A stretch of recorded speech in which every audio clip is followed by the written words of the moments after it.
Hello guys, मैं पंकज कुमार आपको स्वागत करता हूं आपका अपने चैनल CPK मैथ्स पर। जैसा कि हम लोग जानते हैं, फिजिक्स स्टार्ट किए हैं। फिजिक्स में हम लघु उत्तरीय भी प्रश्न देख रहे हैं, लघु उत्तरीय के साथ साथ दीर्घ भी देखेंगे। और इसमें हम लोग जो पढ़ रहे हैं मस्ट इम्पोर्टेंट VVI, जिसको हम लोग बोलते हैं वेरी इंपॉर्टेंट क्वेश्चन हम लोग देख रहे हैं। और वैसे क्वेश्चन देख रहे हैं जो बिहार बोर्ड के एग्ज़ाम में पूछे हों या कोई भी बोर्ड हो, बिहार बोर्ड, यूपी बोर्ड या झारखंड बोर्ड हो, वो सारे बोर्ड के लिए बहुत ही लाभदायक फूल होगा। तो यहाँ कल के वीडियो में हम लोग 10 क्वेश्चन देखे थे, आज 11 क्वेश्चन लेकर आए हैं आपके सामने। 11 नंबर क्वेश्चन क्या है भैया? 11 नंबर क्वेश्चन है कि दो असमान आवेशों के बीच विद्युत बल रेखाओं को दिखाएं। विद्युत बल रेखाओं, दैट मीन्स विद्युत क्षेत्र रेखा दर्शाना है। दो असमान आवेश, तो देखो असमान, जो रेड कलर का आवेश दिख रहा है वो हमारा क्या है? प्लस है। और जो ब्लू कलर का आवेश दिख रहा है वो क्या है? हमारा माइनस है। तो दो आवेश हैं, इनके बीच बल रेखाएं दर्शाने हैं। तो कुछ नहीं करने हैं, कुछ नहीं आपको करने, सिंपल सा काम है। सिंपल सा देखो हम करके दिखाते हैं। ये हमारा पहला बिंदु, पहला आवेश, ये हमारा दूसरा बिंदु, दूसरा आवेश। यहाँ से ऐसे, फिर ऐसे, फिर यहाँ से ऐसे, फिर ऐसे, फिर यहाँ से ऐसे, फिर ऐसे, फिर दो लाइन ऐसे कर देना, दो लाइन ऐसे कर लेना, दो लाइन ऐसे कर देना, दो लाइन ऐसे कर देना। हमारा विद्युत आवेश यहाँ से जो डायरेक्शन दर्शा देना, आप डायरेक्शन ये दर्शा देना, ये डायरेक्शन है हमारा, ये डायरेक्शन है। तो अब देखो ऐसे आप कर लोगे, आप ऐसे कर लोगे ना, ऐसे डायरेक्शन होगा, ऐसे। तो ये हमारे जो हैं विद्युत आवेश, विद्युत प्लस Q और माइनस Q के आवेश की जो आसपास ये जो लाइन दिख रहे हैं, ये हमारा क्या है? विद्युत क्षेत्र रेखाएं हैं। जैसा कि चुंबक का दिखाए थे ना भाई, जैसा चुंबक आप दर्शाते हो वैसे ही आप इसको दर्शा दीजिएगा। Any problem? अब चलते हैं नेक्स्ट क्वेश्चन की ओर। नेक्स्ट आप देखो क्या करो, हम PDF भेज देंगे आपकी मोबाइल पर, हम PDF भेज देंगे। तो अब अगर आप व्हाट्सएप से जुड़े हो तो दो असमान आवेशों के बीच विद्युत बल रेखाएं हो गया। क्वेश्चन हम लोग का क्वेश्चन नंबर 12, क्वेश्चन नंबर 12 है। क्वेश्चन नंबर 12 क्या है? सांधारित्र से आप क्या समझते हो? सांधारित्र दैट मीन्स कैपेसिटर से आप क्या समझते हो? संधारित्र यानी कैपेसिटर से आप क्या समझते हो? इसकी धारिता को भी बताएं, इसकी धारिता को भी बताएं। अथवा क्वेश्चन ऐसे भी पूछ सकता है, कि संधारित्र की धारिता से आप क्या समझते हो? तो देखो यहाँ दो क्वेश्चन क्रिएट हो रहे हैं, एक संधारित्र और एक संधारित्र की धारिता, एक संधारित्र और एक संधारित्र की धारिता। अब पढ़ेंगे संधारित्र क्या होता है या संधारित्र की धारिता क्या होती है। तो यहाँ हम देख रहे हैं संधारित्र वैसी व्यवस्था जिसमें चालक के आकार में परिवर्तन किए बिना उसकी धारिता को बढ़ाई जा सकती है, उसे संधारित्र कहते हैं। संधारित्र क्या होता है? वैसी व्यवस्था, संधारित्र एक प्रकार की व्यवस्था है। वैसी व्यवस्था जिसमें चालक के आकार में परिवर्तन किए बिना उसकी धारिता को बढ़ाई जा सकती है, उसकी धारिता को बढ़ाई जा सकती है। उसे क्या कहते हैं भैया? उसे क्या कहते हैं? उसे संधारित्र कहा जाता है। एक बार फिर से समझ लो, वैसी व्यवस्था जिसमें चालक के आकार में परिवर्तन किए बिना, यानी जिसका आकार है उसको परिवर्तन नहीं करना है, जिसका आकार है उसको परिवर्तन नहीं किया, बिना परिवर्तन किए हुए उसकी धारिता बढ़ाई जा सकती है, वैसी व्यवस्था को संधारित्र कहा जाता है। बहुत आसान, वैसी व्यवस्था जिसमें चालक के आकार में परिवर्तन किए बिना उसकी धारिता को बढ़ाई जा सकती है, उसे क्या कहते हैं? संधारित्र कहते हैं। अब चलते हैं नेक्स्ट हम लोग का संधारित्र की धारिता। संधारित्र की धारिता क्या है भैया? संधारित्र की धारिता पर ध्यान देते हैं। अब संधारित्र की धारिता जो है हमारा, संधारित्र के दोनों प्लेटों पर उत्पन्न आवेश तथा उनके बीच के विभवांतर के अनुपात को संधारित्र की धारिता कहते हैं। संधारित्र की धारिता क्या है? जो संधारित्र की धारिता जो है, एक बार समझिएगा जरा, संधारित्र की धारिता क्या है? संधारित्र की धारिता कि संधारित्र यानी कि C बराबर क्या होता है? C बराबर होता है Q बटा में V। अब ये Q क्या है? आवेश। Q क्या है? आवेश। और ये हमारा V क्या है? V जो है हमारा विभवांतर। V क्या है? विभवांतर। और हमारा C क्या है? संधारित्र। यानी हम क्या लिख सकते हैं, क्या बोल सकते हैं, हम बोल सकते हैं कि संधारित्र दोनों प्लेटों पर उत्पन्न आवेश, दो प्लेट होंगे और दोनों प्लेटों पर उत्पन्न आवेश, दो प्लेट होंगे। बात समझो, मान लो पहला प्लेट और दूसरा प्लेट, ये प्लेट प्लस ये प्लेट माइनस, तो इस पर प्लस आवेश उत्पन्न होगा, इस पर माइनस आवेश उत्पन्न होगा। तो यानी कि दोनों प्लेटों पर उत्पन्न आवेश, संधारित्र के दोनों प्लेटों पर उत्पन्न आवेश तथा उनके बीच के जो विभवांतर हैं तथा इनके बीच के जो विभवांतर हैं उनका अनुपात संधारित्र कहलाता है। यानी कि दो प्लेट मान लेते हैं, प्लेट ऐसे होते हैं, ऐसे प्लेट होते हैं, ऐसे प्लेट होते हैं, दो प्लेटों पर उत्पन्न आवेश तथा बीच के विभवांतर के अनुपात को यानी Q/V को संधारित्र कहा जाता है। आई होप आपको समझ में आ रहा हो।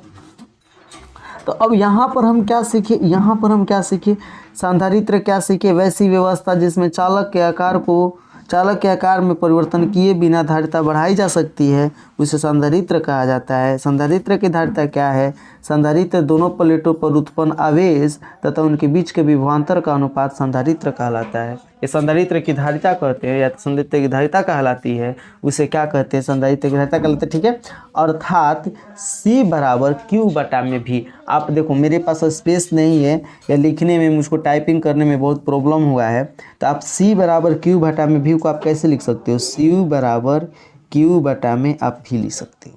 इस तरीक़ा से आप लिख सकते हो C = Q/V, यानी आवेश और विभवांतर के अनुपात को संधारित्र की धारिता कहते हैं। आवेश और विभवांतर के अनुपात को संधारित्र की धारिता कहते हैं। अब चलेंगे हम नेक्स्ट पेज की ओर चलते हैं। संधारित्र कितने प्रकार के होते हैं, क्वेश्चन आपके सामने उभर कर आता है कि संधारित्र कितने प्रकार के होते हैं। जरा कोई बताए मेरे को संधारित्र का प्रकार क्या हो, कोई भी बता दे भाई, संधारित्र कितने प्रकार के होते हैं। तो संधारित्र और इनके उपयोगों को लिखिए। संधारित्र देखो 3 प्रकार के होते हैं। संधारित्र कितने प्रकार के होते हैं, 3 प्रकार के।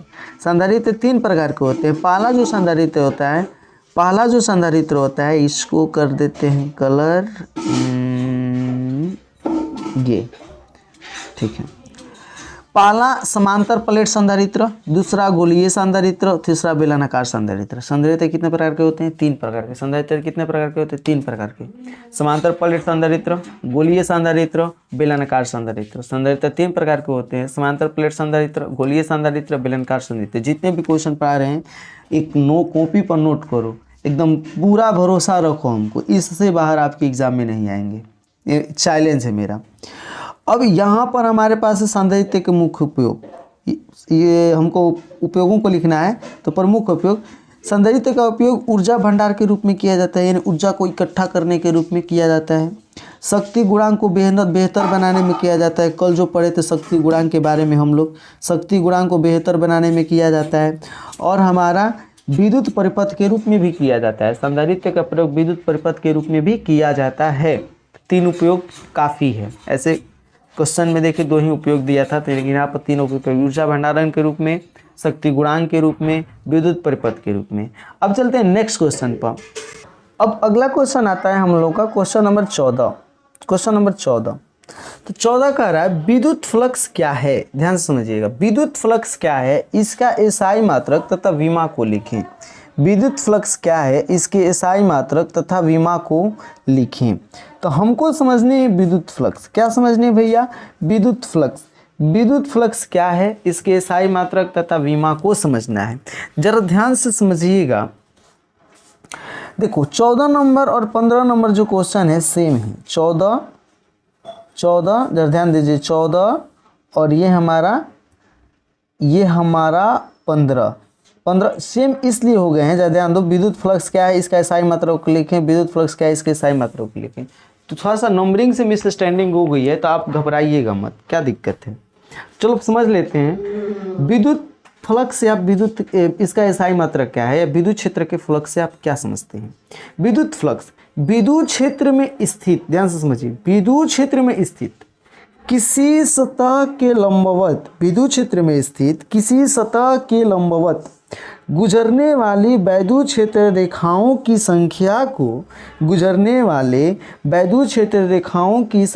को विद्युत फ्लक्स कहता है।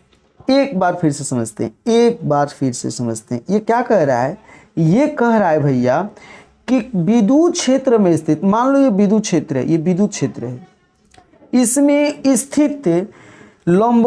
इसमें स्थित किसी सतह, तो कोई मान लो यहाँ पर सतह, तो विद्युत क्षेत्र में हमारा कोई सतह होगा और इस सतह से लंबवत गुजरने वाले वैद्युत क्षेत्र जो रेखाएं हैं उसकी संख्या को विद्युत फ्लक्स कहा जाता है। नॉर्मल सा है, अगर आप ध्यान से पढ़ोगे तो बहुत ही नॉर्मल सा है।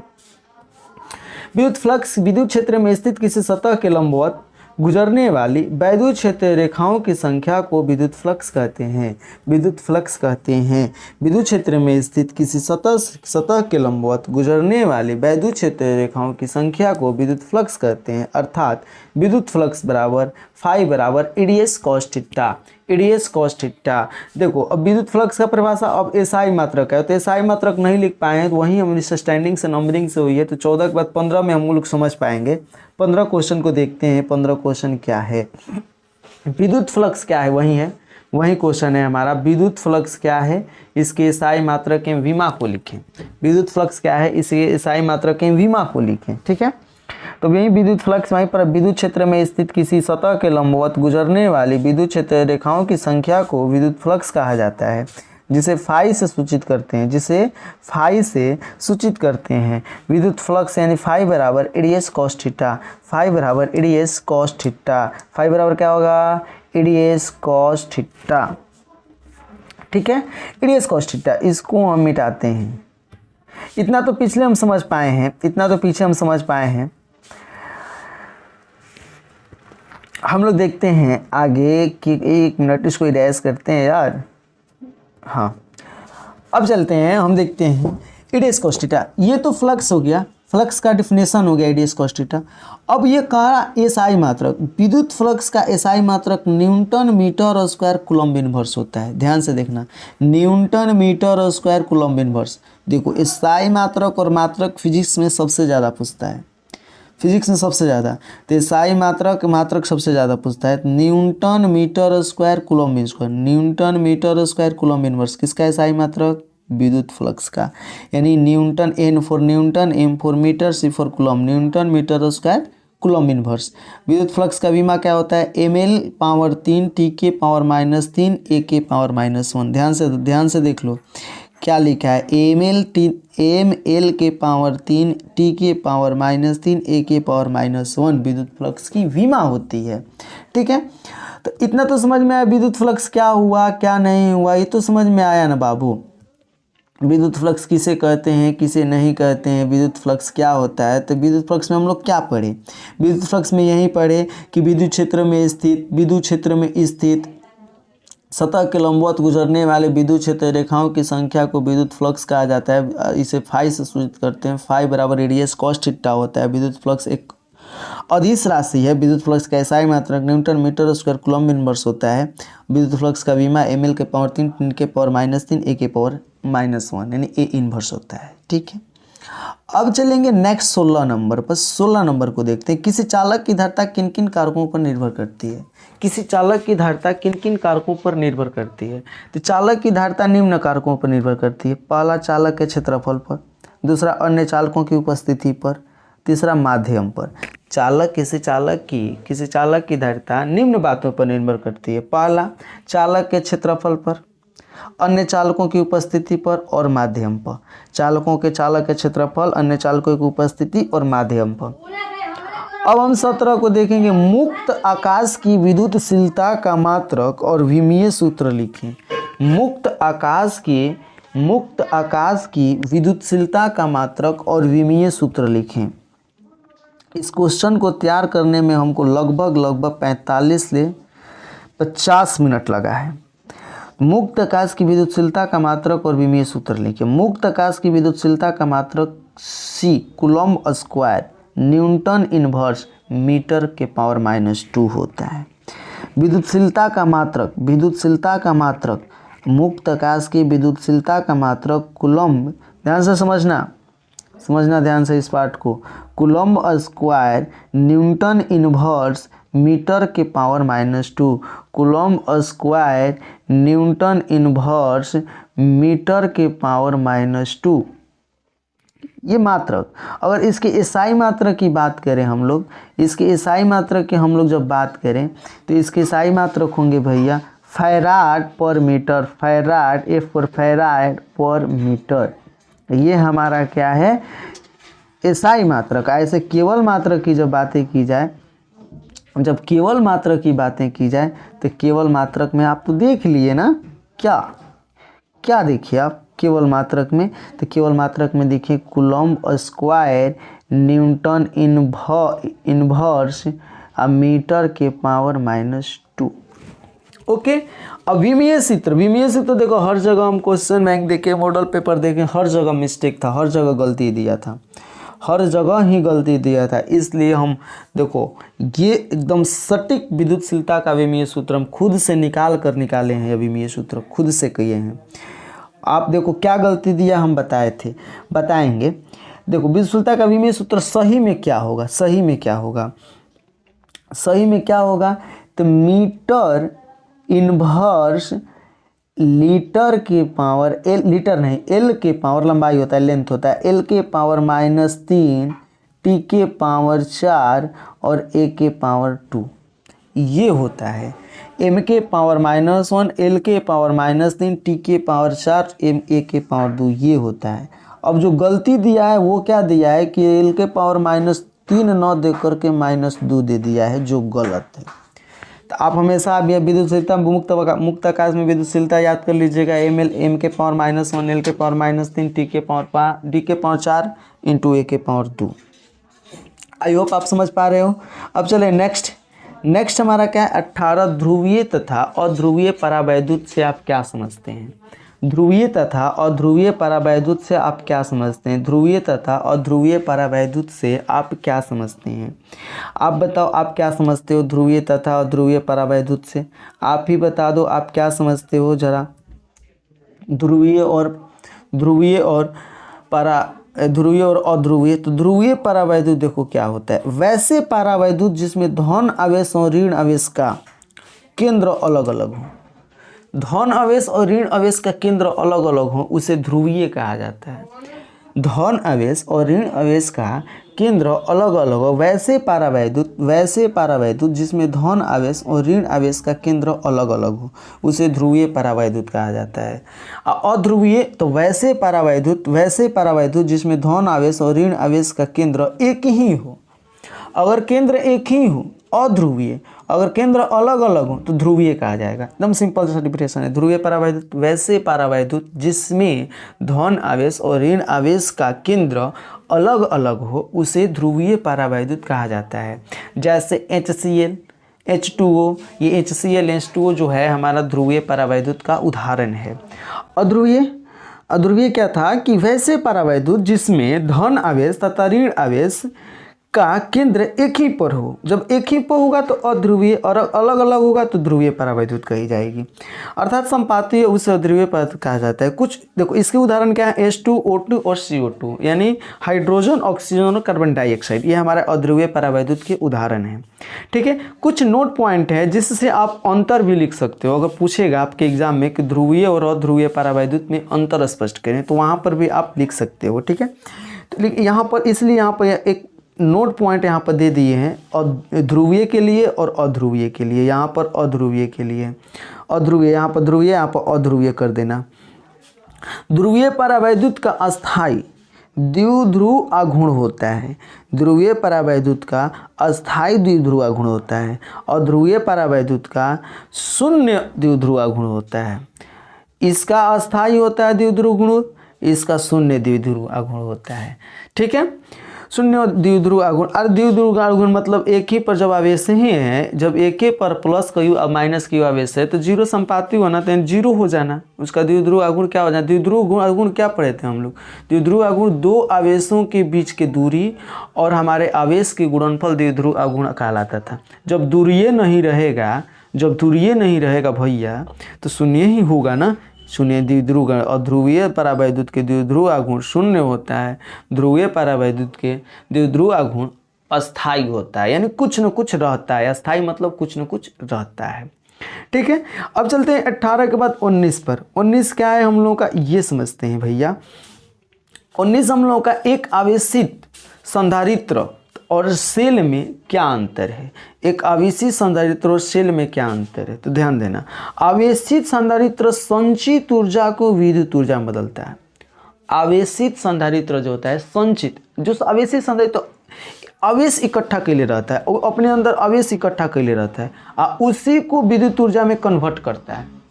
यानी आवेशित संधारित्र जो होता है, आवेशित संधारित्र जो होता है संचित ऊर्जा को विद्युत ऊर्जा में कन्वर्ट करता है, यानी बदलता है। आवेशित संधारित्र सेल जो होता है, वो सेल क्या करता है कि नियत विभवांतर पर रासायनिक ऊर्जा को विद्युत ऊर्जा में बदलता है। सेल दैट मीन्स एक प्रकार की बैटरी हम बोल सकते हैं। सेल क्या करता है, रासायनिक ऊर्जा, उसमें एक क्रिया होती है, केमिकल रिएक्शन होता है, तो वो रासायनिक क्रिया को रासायनिक क्रिया से रासायनिक ऊर्जा उत्पन्न होगा और उसी रासायनिक ऊर्जा को विद्युत ऊर्जा में क्या करता है, कन्वर्ट करता है। ठीक है, सेल के अंदर रासायनिक क्रियाएं होती है, रासायनिक क्रियाएं होने के कारण उसमें रासायनिक ऊर्जा उत्पन्न होता है और रासायनिक ऊर्जा को क्या करता है, वो विद्युत ऊर्जा में कन्वर्ट करता है। सेल का काम है। एक बार इसको फिर से समझते हैं, एक बार फिर से समझेंगे हम लोग कि आवेशित संधारित्र और सेल में क्या होता है। आवेशित संधारित्र संचित ऊर्जा को विद्युत ऊर्जा में बदलता है और सेल का काम क्या है, सेल का काम रासायनिक ऊर्जा को विद्युत ऊर्जा में बदलता है। आवेशित संधारित्र संचित ऊर्जा को विद्युत ऊर्जा में बदलती है, जबकि सेल नियत विभवांतर पर रासायनिक ऊर्जा को विद्युत ऊर्जा में बदलती है। विद्युत बल क्या होता है, दो विद्युत आवेशों के बीच लगने वाले बल को विद्युत बल कहा जाता है, जो पहले ही पढ़ा देना चाहिए था लेकिन हम आज पढ़ा रहे हैं, अभी पढ़ाएं, देखें तो पढ़ा दे रहे हैं। विद्युत बल क्या है, तो दो विद्युत आवेशों के बीच लगने वाला बल, दो विद्युत आवेशों के बीच लगने वाला बल, दो विद्युत आवेशों के बीच लगने वाला बल विद्युत बल कहलाता है। जो भी दो विद्युत आवेशों के बीच लगने वाला बल विद्युत बल कहलाता है। आई होप मेरा वीडियो आपको बहुत अच्छा लगा होगा, समझ में भी आया होगा। तो चलिए मिलते हैं आपसे नेक्स्ट वीडियो में। आप लोग वीडियो को ज़्यादा से ज़्यादा शेयर कीजिए, मेरे को बहुत दिल को सुकून मिलेगा। और प्लीज़ अगर मेरे चैनल पर आप नए हों तो सब्सक्राइब कीजिएगा ताकि मेरे को मोटिवेशन मिले और आपको भी हम मोटिव करते रहें, आपके लिए मेहनत करते रहें। तो दिल के बाय, बेस्ट ऑफ लक, वंदे मातरम।